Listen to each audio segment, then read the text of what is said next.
desk and files.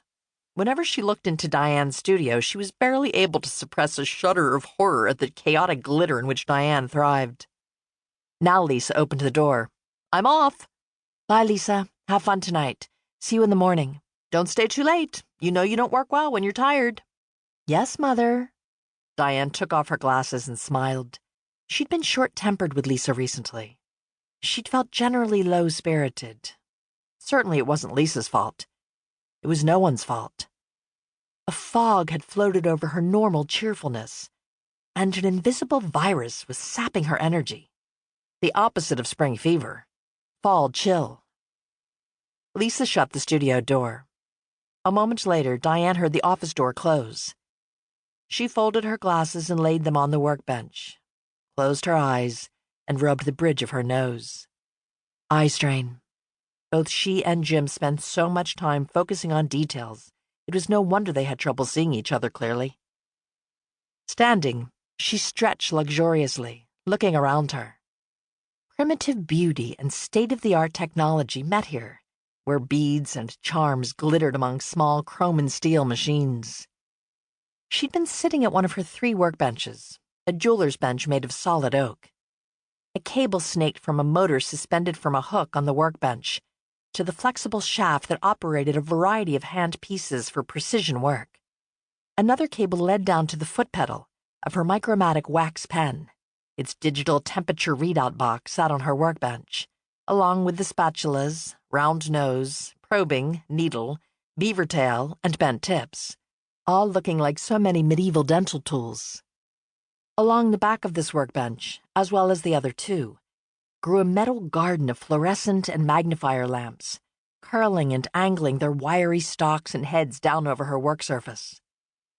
A counter ran along the back wall holding a double sink, an acid bath and a crock-pot, propane and acetylene torches, an exhaust system, polishing wheels, electronic scales, and a steam cleaner.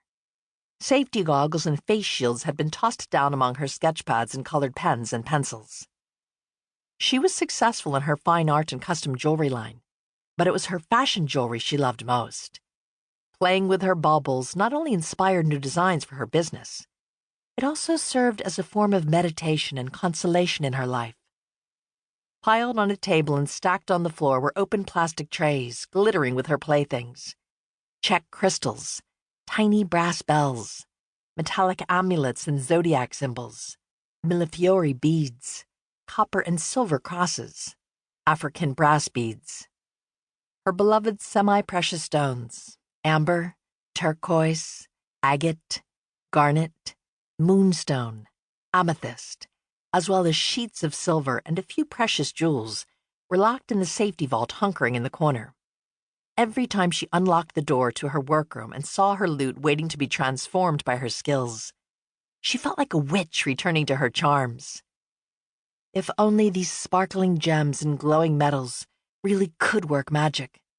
If only she could shape the fates of those she loved with the same sure results that she could count on in her work. Her life was in a real jumble. In the past year, her father had died. Her mother had sold the family house and taken off for Europe. Her youngest child had fallen desperately, even frighteningly in love. And her own body seemed to be failing, fading into bland middle age. Her business was as successful as ever, but suddenly that seemed the least important aspect of her complicated life. It was not the complication that bothered her. She'd always liked complexities and had never let difficulties hold her back. A talented, artistic, determined woman, she'd intended that her life be as opulent and intricate as her jewelry, full of love and sexual pleasure, of children and profound married joy, of challenges and triumphs at work, of food and friends and books and music and wine. And she had had years and years of that, all that, success at work and a happy family life. Perhaps she expected too much, or perhaps she was only experiencing what the magazines called the empty nest syndrome. Chase was 20, in his second year at college, and Julia was 18, ready for college next year.